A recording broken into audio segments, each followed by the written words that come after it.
Chico Creates podcast, where we interview local artists, musicians, and makers from here in Chico, California. I'm your host, Kira Barsodi, and with me today is Jim Brobeck. Jim has been a Butte County resident for the last 50 years, working as an apple orchard caretaker, firefighter, reforestation seed collector, hosting his own radio show on KZFR, and he's a self-taught musician who first picked up a lap steel guitar about 40 years ago. He's now a water policy analyst for Aqua Alliance and serves on the Butte County Water Advisory Committee, and has given up driving a car in favor of getting around town on cargo bikes. Welcome.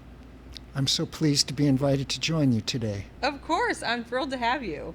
And I'm so excited that you're going to be playing for us today. I love the steel lap guitar, so it's going to be a treat for me personally. So tell us a little bit about yourself beyond the bio. Is there anything else you'd like to share? Well, I was born in the Genesee River Valley of northern New York. Okay. On the land that was previously occupied by the Seneca, one of the sub-tribes of the Iroquois Nation. Mm-hmm. Great. I moved to California when my father got transferred to California.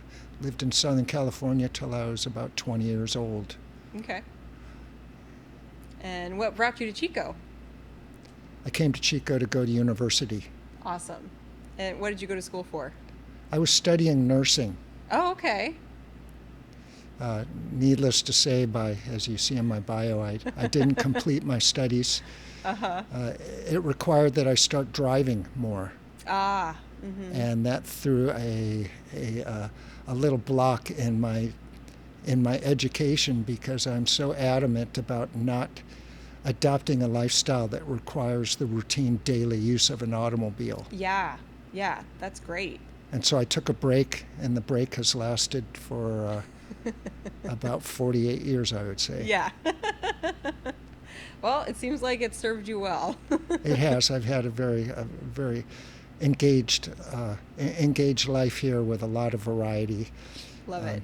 With a lot of links, and made a lot of good connections. That's awesome. Yeah. So what kept you in Chico? What were some of those links? Community. Mm-hmm.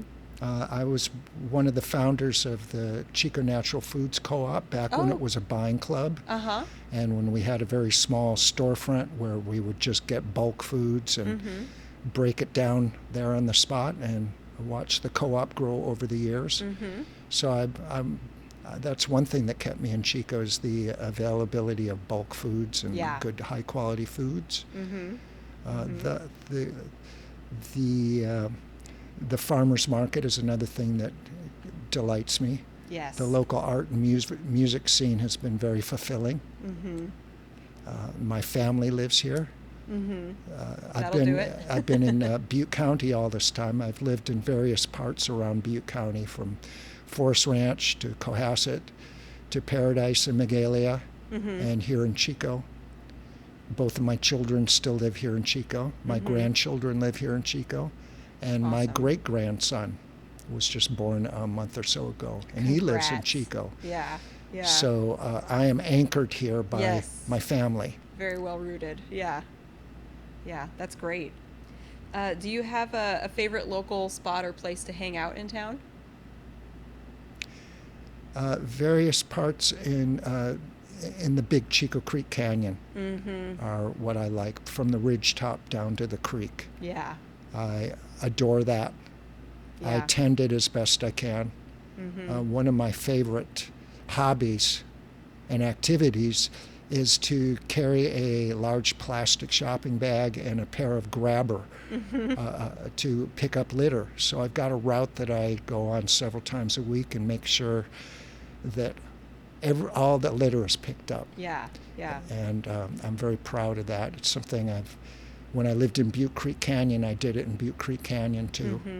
And rather than just cursing at the litter bugs, which I still do, I do something about it. Yeah, that's great. And for the most part, people seem to appreciate that that's an activity that I engage in. Yeah, absolutely.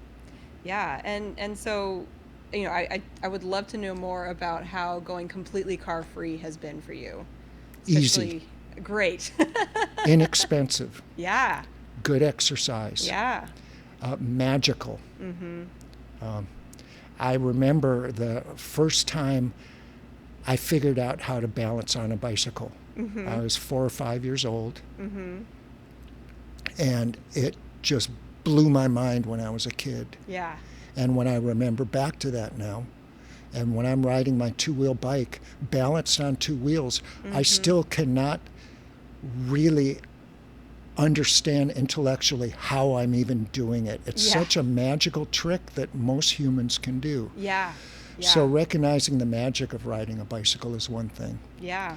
Recognizing that the trauma that the planet is experiencing because of the widespread and continuing to spread addiction and assumption that automobiles are necessary to live a modern life. And I love providing an example that even an old man can accomplish what needs to be done on a variety of bicycles and bicycle carts. Yeah. I've raised children on bicycles and bicycle carts. I do all my shopping on it. I carry my guitar and my amplifier on my bicycle. Yeah. It's not just doable, it's enjoyable. It's not a sacrifice, it's an indulgence. Love that. It takes me a little while longer to get someplace. And since I've actually pretty much abandoned even getting in these cars, my radius has been reduced to about 5 miles from the center of Chico. Yeah, yeah. And I do not feel deprived. Yeah. Well, maybe I feel a little deprived about not going to the ocean. Yeah. Because I love the ocean. I love riding waves. I love swimming underwater. And I miss doing that. And I may figure a way to do it by taking public transportation. Yeah, yeah. But right now I'm very happy and satisfied to run my life on bicycles. Absolutely. Well, yeah, something I've noticed just, we moved closer to downtown, and it's very walkable from where we are now. It's about a mile away, and I would so much rather take the extra time to walk because it becomes a full experience. Getting there becomes part of the experience too. So, yeah, that's very inspiring to me. I am hesitant to encourage people to ride bikes, though, because the competition is extremely dangerous. Yes. I've learned how to ride with a mirror and with reflective clothing. Yep. I've learned when to take my lane, which can upset people who may be delayed by 5 seconds from getting where they're going. Yep. Thinking that bicyclists don't have the right to take their lane when parked cars are obstructing my passage forward. Right. I will get off the road sometimes and let cars pass, but I recognize that most people don't have 70 years of experience of riding a bicycle. Right. And so if I encourage somebody to ride and they go out and get injured, I would feel terrible about it. Yeah. But I still think it's a viable form of transportation. Absolutely. And people need to take it seriously if they're going to do it out there competing with these metal behemoths.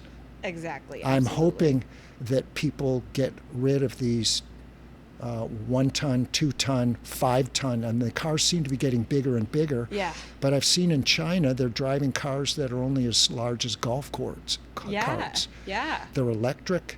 They're smaller. They don't hurtle down the highway at excessive speeds, and yet it gives people the shelter from the weather when they need it. Right.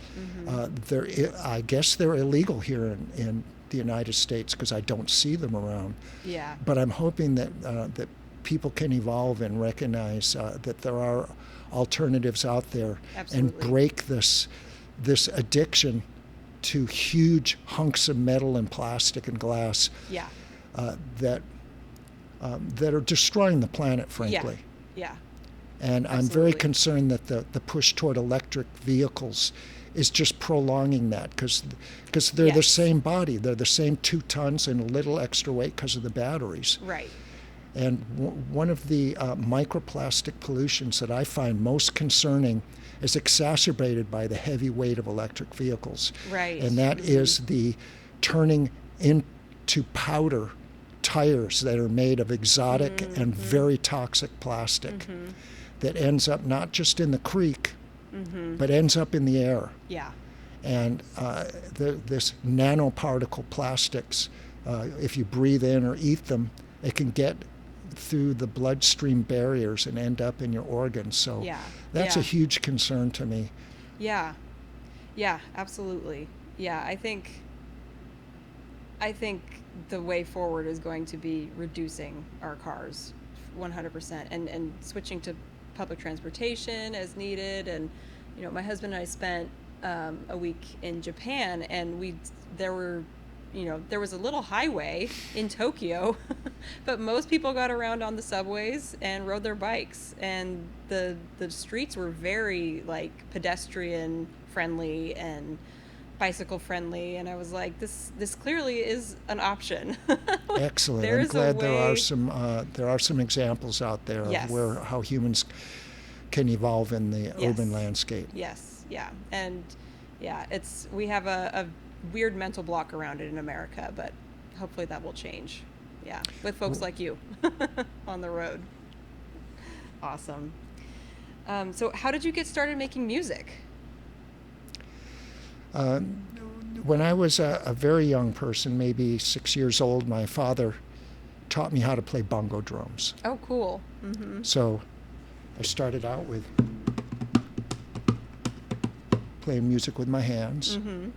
When I was a teenager, I got a harmonica, which was something I could carry in my pocket when I hitchhiked around. Nice. Mm-hmm. Most of my friends played guitar. And unless you have a complete set of harmonicas, sometimes it's hard to keep up. My parents both played clarinet when they were courting, but once they had children, they just packed the clarinets away in the cedar chest. Well, I found the clarinets, and I assembled them, and I started playing clarinet with some of my friends. It was a good accompaniment to the guitar playing that they were doing. Yeah. But I wanted to play songs and sing songs. So I learned how to play open tuning guitar, and for years I played it in my lap with my thumb. Oh, wow. Until that guitar broke, and I finally got a guitar that had the strings raised up off the fretboard. Right. And I learned how to play it with a bar, a steel bar. Nice. Which, by the way, is why they call these instruments steel guitars, is because you play it with a bar on it. With a steel bar. Got it. Yeah. If there's nothing on the guitar, it's the bar that you play with. Yeah. It's the bar on steel strings. And, right. There is quite a bit of steel in it, but my understanding is that's why they call these a steel guitar, because you play it with a steel bar. That makes sense. Yeah, very cool. And it sounds like you never went back. You've been playing lap steel guitar for 40 years now. Yes, and I still play clarinet sometimes. Oh, okay, good. That's great. Do you have a favorite song that you've written, and can you tell us about it? Well, a lot of the songs that I've written are topical. They have a message to them. And some of them are experiential. So I've got a lot of bicycle songs. Nice. I've got songs about the ocean, about body surfing. I've got a whole set of music that's somewhat alarming that I would depict as apocalyptic blues. Nice. I love that. And then I've got songs that are spiritual, but secular spiritual. And then I've got a genre that I would call eco-gospel songs. Oh, love that.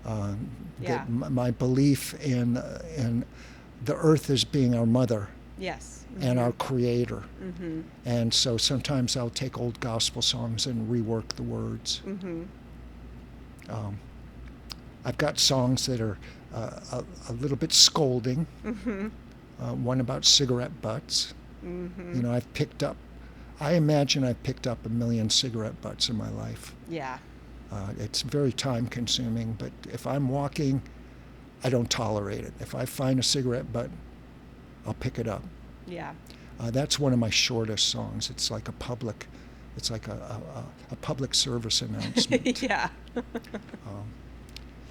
But another one is One of my favorite songs is called "Yet to Come," and it's about giving up thanks and praise, and giving up excessive consumption. Yes. Mm-hmm.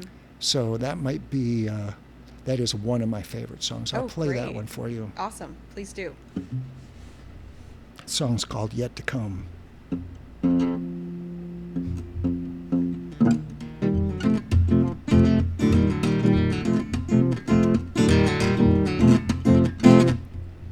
You gotta give it up for the music. You gotta give it up for love. You gotta give it up for peace. Give it what you got. Give it up for the children and for the old folks at home. Old folks at home. Give it up for the children.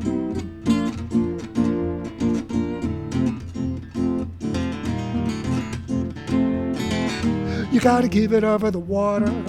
You gotta give it up for the air. Give it up for the forest. Give it up for the soil. Give it up for the mountains that give us clear flowing streams. Clear flowing streams. Give it up for the river, the delta, bay, and sea.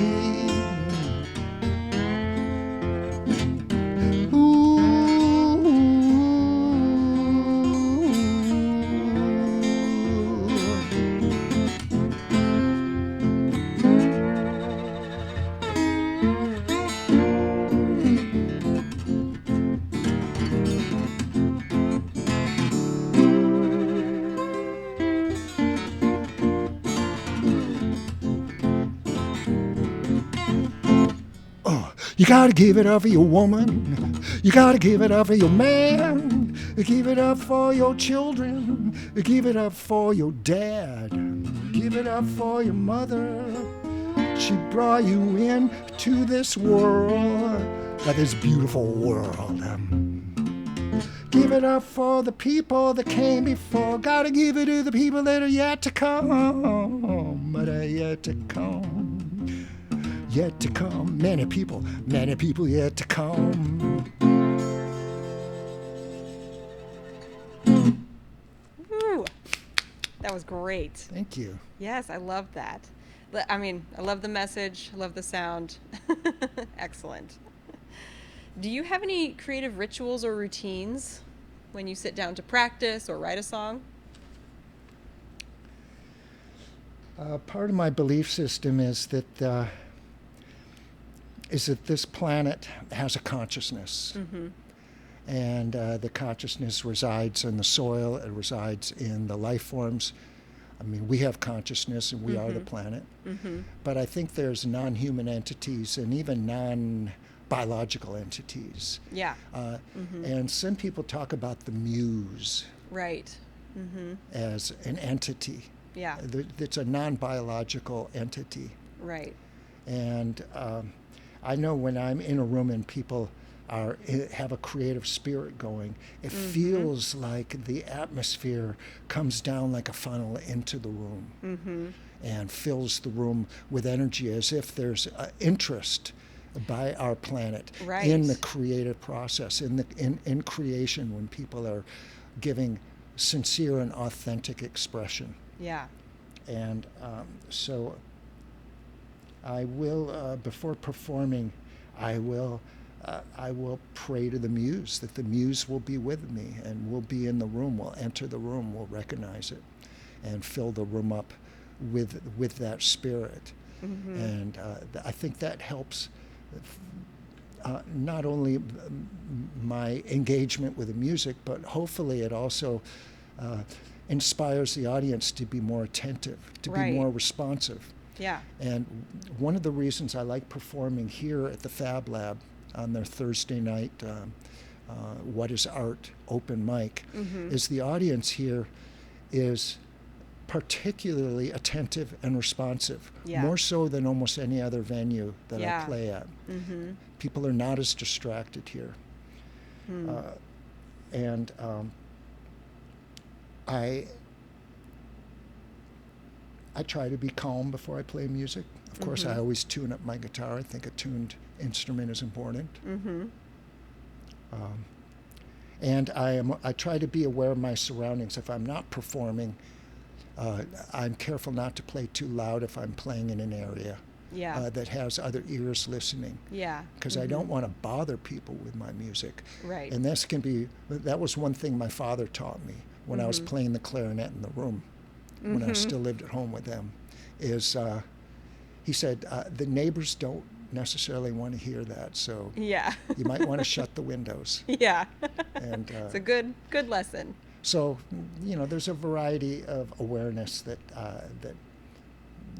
I partake in prior to getting into a session. Yeah. But once I start playing, I do like to stay focused. I like to play every day, and I almost feel dissatisfied if I don't get to play for about an hour every day in a set session. Yeah. Yeah, that's great.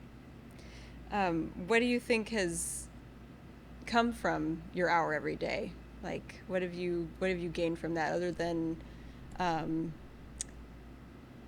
keeping up with your skill, proficiency, and everything like that? Have you gained anything else from showing up every day for your instrument? The creative process sometimes is somewhat mystical and magical.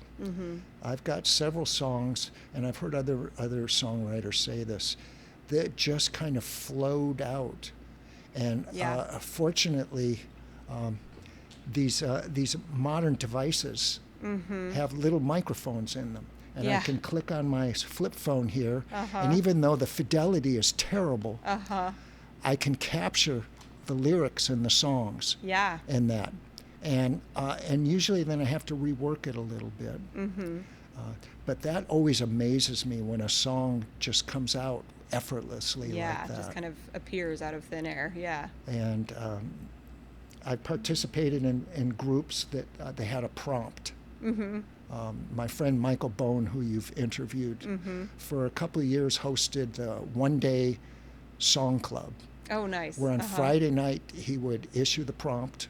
Yep. You'd have to write it on Saturday and then send it in to him on Sunday. Yep. And those were remarkably inspiring for some reason. I got a whole, maybe 5 songs out of that. By having someone else issue a prompt. Yeah, that's something I've found is having a boundary on the work gives you focus and helps you create something better than if you were just given a blank canvas, so to speak. And but I don't tend to give myself prompts for some reason.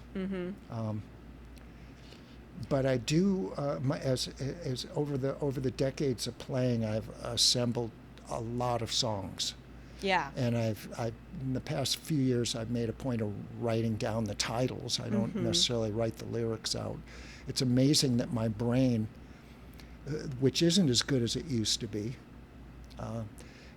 can unfold these songs as I sing them. That I wouldn't be able to just start in the middle of the song and tell you what a lyric is, but once I start singing it, it just unscrolls almost like I'm reading it in my brain. And so I've learned that the brain has these capacities that go beyond your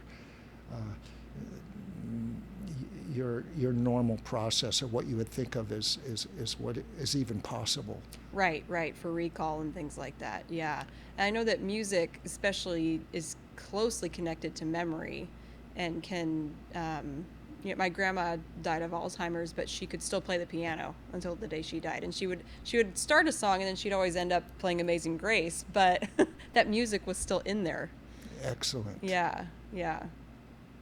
Well, I should learn another language, because I think that helps ward off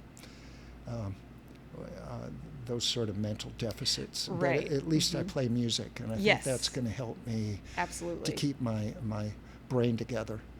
But I do notice a lot more now when I walk out of the house to get on my bicycle. Oh, I forgot to fill up my water bottle. Right. And I'll walk back in the house, and I'll get back in the house and go, what did I come in here for? It's happening more and more It's always happened, but it's happening. So I notice my brain is changing. It's not as acute as it used to be. Right. So I treasure my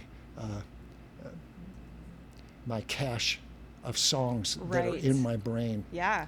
that I can bring forth Right. when I sit with my guitar and play them. Yeah, absolutely. Yeah. And what is the best part about being a musician in Chico?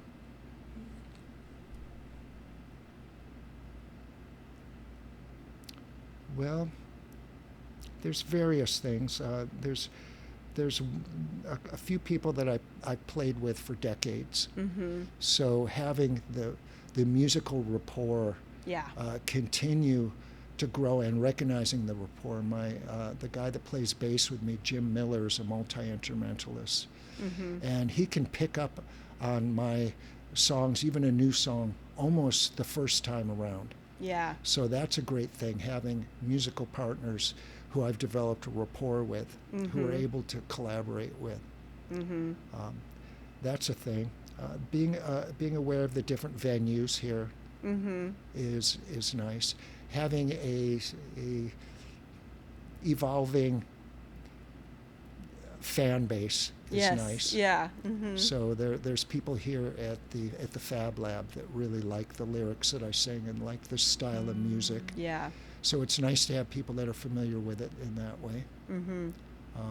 And of course, it's just so wonderful to play music almost anywhere. And sometimes I'll bring my guitar out into the park and sit out in the park and play music. And Yeah. I imagine I could do that any place. Yeah. So I guess the rapport that I've developed with other residents of Butte County is something that's important to me. Yeah, absolutely. And that's something that also these days is becoming lost, is the shallow roots that people are constantly moving around for jobs and other things, and it can be hard to feel like to know where you belong and have a sense of place, and having to make new friends wherever you go and all of that. So I think being in the same place for an extended period of time, really, like, you get a richness. I think there are benefits, but I think there's also benefits to finding new places, and meeting new people and new collaborators and new venues to perform. So I see the positive on both sides. Yeah, but I wouldn't want to neglect the rooted one. The home base, Yes. Yeah, for sure. So where can people find you around town or online? I've got a YouTube channel. Awesome. Jimmy Brobeck, I think, is the hook on it. A friend of mine who passed away a few years ago recorded some of my songs, and it's on the Imagining Community YouTube channel. Okay, cool. The Maker Music has on their live stream every Thursday now. They produce videos of the open mic, the What is Art open mic, and some of those recordings are pretty good. Yeah. I mean, the past couple ones have been good. So yeah, I've got a few recordings up on that. Awesome. I play when invited, so I'll play at festivals. Sometimes I'll play at restaurants. I play at open mics. Great. Awesome. Well, thank you so much for taking the time. Do you wanna send us out with another song? I would love to. Okay, great. Let me. I think I'll put my harmonica on for this one. Okay. As you mentioned, I've got a long history of being an environmental advocate. Yeah. An environmental analyst. I started out doing forest work. And for the past 15 years, I've been the water policy analyst for Aqua Alliance. And one of our main issues has been salmon. And one of our main concerns and threats is the evolving California water market. Yeah.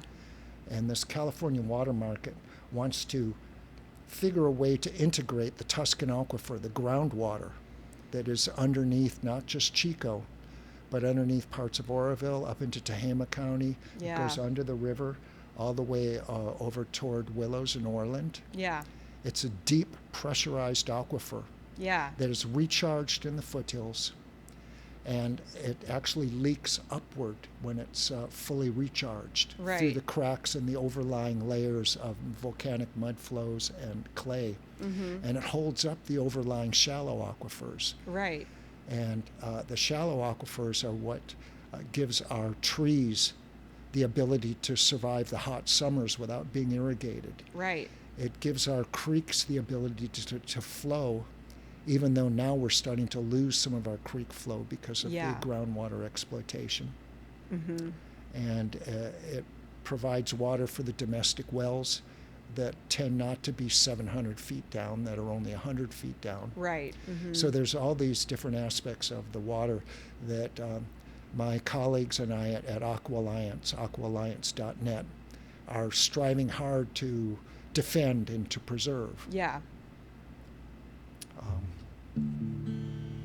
So here's a song about keeping track of your wells and about some of the threats associated with the exploitation of the Tuscan Aquifer.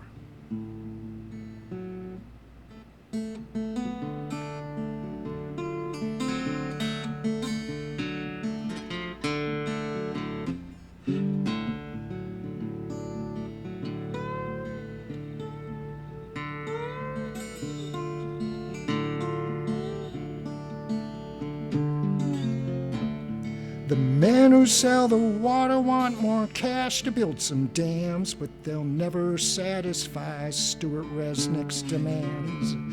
They say they want sites while they're punching in new wells. The Tuscan Aquifer soon be G-SIDs to sell if you don't watch your well. They'll watch your well now.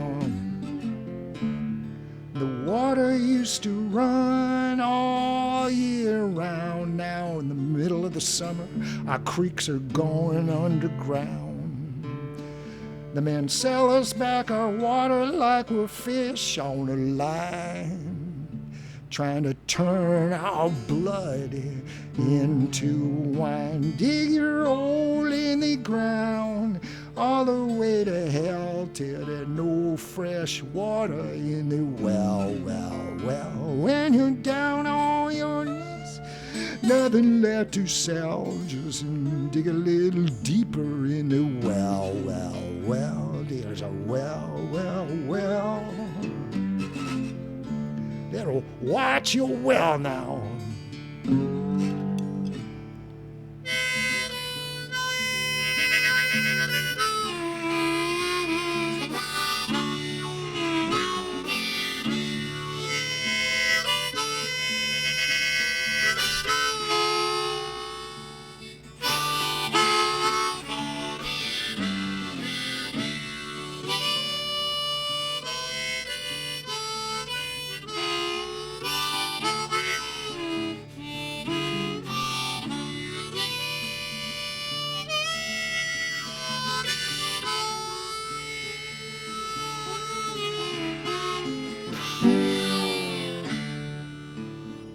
Take care of your water like you care for your soul.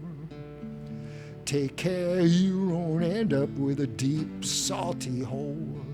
Till we pay the price, we don't know the worth of fresh air, fresh water. Leave that fire in the earth. Dig your holes in the ground all the way to hell till there's no fresh water in the well, well, well. When you're down on your knees, nothing left to sell, just dig a little deeper in the well, well, well, well, well, well, well. Whoa. The men who sell the water want more cash to build some dams, but they'll never satisfy Stuart Resnick's demands. They say they want sites, why they're punching in new wells. The Tuscan aquifer, soon be G-SIDs to sell if you don't watch your well. Better watch it now. Gotta watch your well now.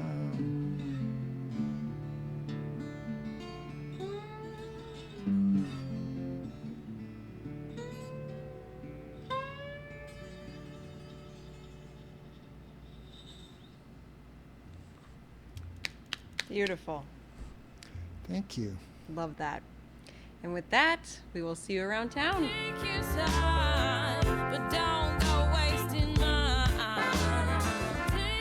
The Chico Creates podcast is presented by and recorded at Maker Radio in Chico, California. Hosted and produced by Kira Barsodi. Production engineering and editing by Solomon Perillo. Theme song is Take Your Time by Lorna Such. We now have official merchandise, hats, totes, mugs, shirts for the whole family, and more at ChicoCreates.com. Sport your support of the show with official Chico Creates podcast merch. This show is made possible by community members like you. I would personally like to thank Melissa Thede, David LaShawn Montoya, Jonathan Greenfield, Heather Leveroni, Kaylee Huber, Troy German, Kate Thurkill, Bonnie Pipkin, Lindsay Hook, Bree Epley, Scott Grisette, and Johan Caro for their continued financial support of this project. If you'd like to join them, head over to ChicoCreates.com and scroll to the bottom of the page to become a show supporter. Thanks again for listening, and we'll see you around town.